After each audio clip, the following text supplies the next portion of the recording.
Rivergate Marina is located just east of the Gateway Bridges and is one of Queensland's premier places for boats of all shapes and sizes. Rivergate Marina really does showcase the level of boating experience and expertise right here in Brisbane.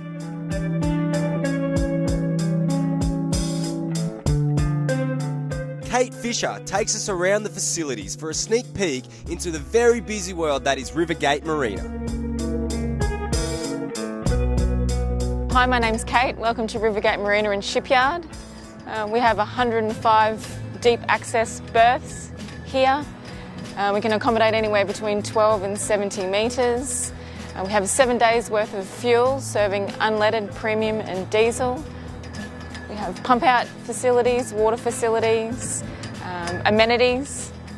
We have a service berth and a shipyard which accommodates up to 20 contractors.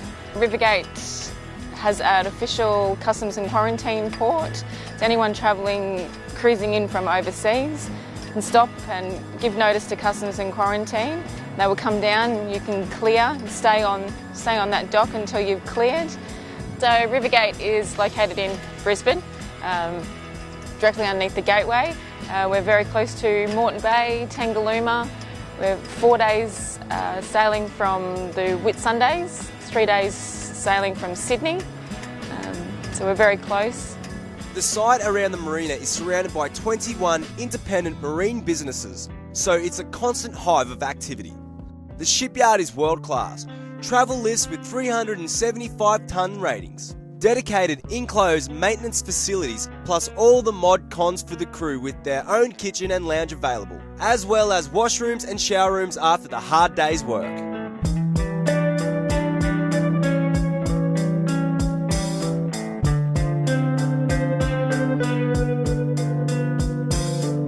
Peter Ryan here, welcome to Rivergate Marina and Shipyard. This is obviously the shipyard premises of the whole establishment. As you can see behind me, that's our 300-tonne travel lift, what we use quite extensively for all the big boats, whether they're grey, black or white. We use it quite regularly. Obviously a lot of the yachts are more preferred to be lifted on that machine because the rig can stay up and a lot of things like that. We also have a 300-tonne refit shed, which is currently occupied with another big refit from a Sydney super yacht. Just here, next door to me here, these people have imported this vessel from the United States with the intention to take it to New Guinea to live on, which I think it's a great idea because, you know, accommodation, things like that in New Guinea are obviously very, very hard. So these people have bought the boat, they're going to travel up to New Guinea and obviously they work there and they're going to enjoy that. Around me here, we've also got a CityCat. We are the CityCat maintenance facility as well. All the CityCats come out here on an average of 2 a day. Not only they're CityCats, they're cross-river vessels as well. It's very well worked on. At the moment, we've got a repaint going on in the big shed. We've got new stabilisers, full service being done to a Norman Wright and Sons vessel, which is a lovely boat. We don't really discriminate on vessels. We get all sorts, from your cross-river barges to that, you know, absolute what people think are heaps of junk. I quite like them.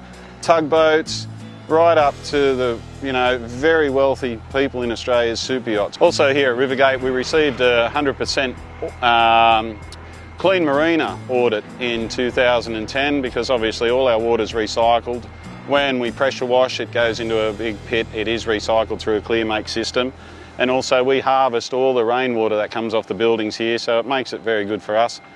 We have got very deep access water here, so we have not had a boat that we can't lift due to its draft, which is a big advantage to any marina in the world. And you ask any marina operator, it is the depth of water that they are able to get their boats into. Obviously my staff are very, very good here. They keep the place clean. They are more than happy to do anything for anybody. Even if it's, you know, help getting a cab, we can help you out.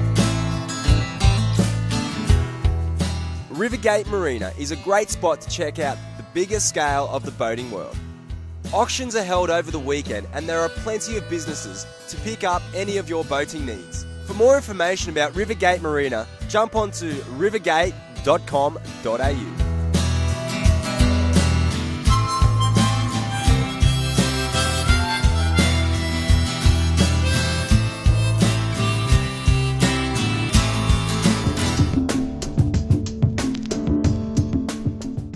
This morning, Anita and I are fortunate enough to join Rod and Julie, industry colleagues from Brisbane Riviera. We board their beautiful Riviera 56-foot flybridge and we'll be venturing over to Horseshoe Bay, and what a day.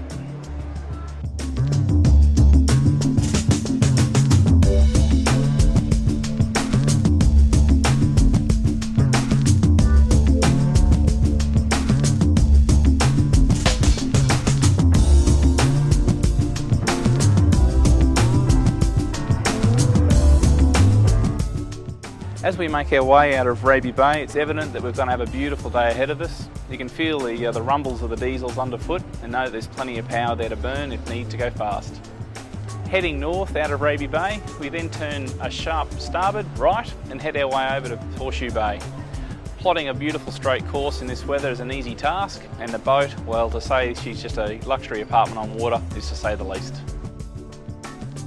Rod handles this boat with absolute ease with the fingertip controls of bow thrusters and engine management systems. He's got all the electronics on board to become a very competent skipper, to which he is.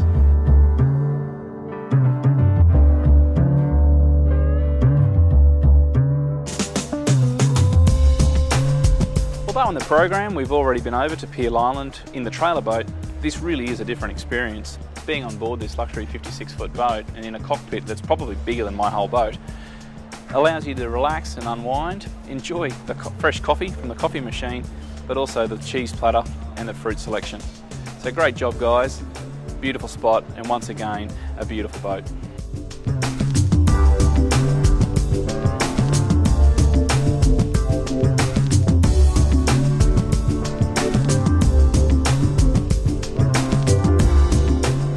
Today we're with Rod from Riviera Brisbane, and we've taken a leisurely stroll just over to the eastern side of Horseshoe Bay. Rod, tell us a bit about this gorgeous boat. Oh, this is a Riviera 56. It's designed mainly as a cruising boat, so we do a lot of cruising of the east coast of Australia. We've been as far south as Sydney, and we've been as far north as Lizard Island. Wonderful, and I've heard on the trip over that you've just made your way back from Hamilton Island as well. That's that would have been a lovely trip. Yes, it was a good trip. We went up to Lizard Island this year, and then we came back down to Hamilton, and then we spent a week and a half coming back down the coast down to Brisbane. For those viewers that might not be conversant with a boat of this size, what sort of time does it take to get from Hamilton back to Brisbane, assuming fair weather? Assuming fair weather, we've got about 30 hours of actually cruising time. Mm-hmm.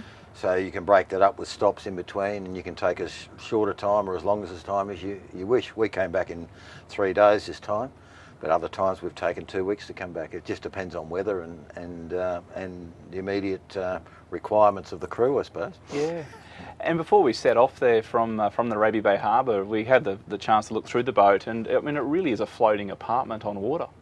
Yeah, that's what it is. We use it as a floating apartment, and it's got the ability to cater for probably 8 people, and 6 is a better number on board, but 6 people can live on here for an extended period and quite comfortably. Quite comfortable. And some of the features that are on board the boat, when we say it's like an apartment, what features have you fitted to the boat to make your family boating enjoyable?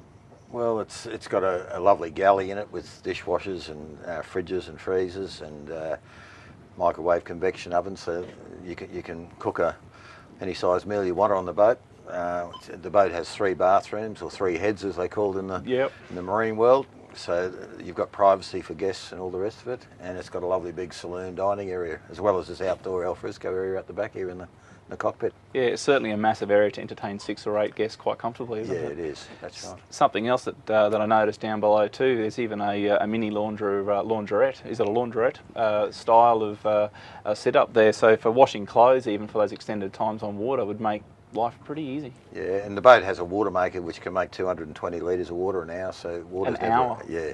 So, sorry, 220 litres an hour.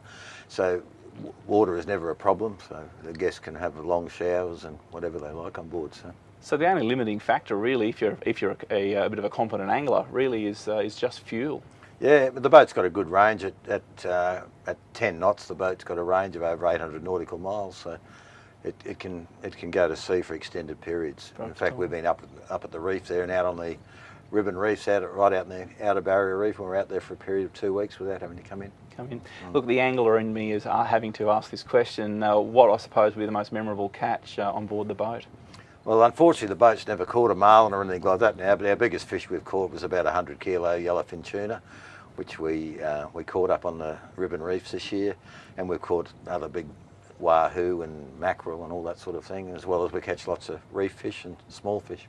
But we only tend to catch enough just to eat and let the rest go. Fantastic idea. Rod, we've with running up to Hamilton Island, even for myself, that it's within the marine trade, I would look at that as being a fairly daunting trip.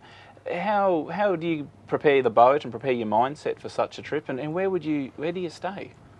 Yeah, well, these type of boats are built for that sort of for that type of cruising, so it's just a matter of keeping the boat completely serviced and just general maintenance is kept up to steel, and the boat has the capacity to do those sort of trips. Yeah. We'd leave here. Our typical trip to Hamilton Island would be to leave here and probably go to Mooloolaba and have dinner at Mooloolaba for a night, and then the next morning we'd probably leave for the Great Sandy Straits and cross the Wide Bay Bar into the Great Sandy Straits and spend a day or two wandering around in the straits out there. Nice. It's a very protected waterway, all the rest of it. From there we'd go through to Burnett Heads or Bundaberg, and depending on how we've driven the boat, we might refuel there for the trip up to Hamilton. And from Burnett Heads we'd take a trip out to what they call the Bunker Group, which is out on the Great Barrier Reef, the bottom end of the Great Barrier Reef. And we'd spend several days out there around Lady Musgrave Island, Fitzroy Lagoon, Heron Island, all those types of places up there. Sounds like a great place for snorkelling and a bit of diving and a bit of fishing. Yeah, a bit of everything, and just a bit of relaxing out there. It's fantastic, and in lovely weather it's great. The marine life out there, and the birds and the dolphins and the turtles, they're just abundant. And whales at this time of the not this time of the year now, they're mostly gone south, but when you were doing the trip up there, the whales are quite fantastic to view as well.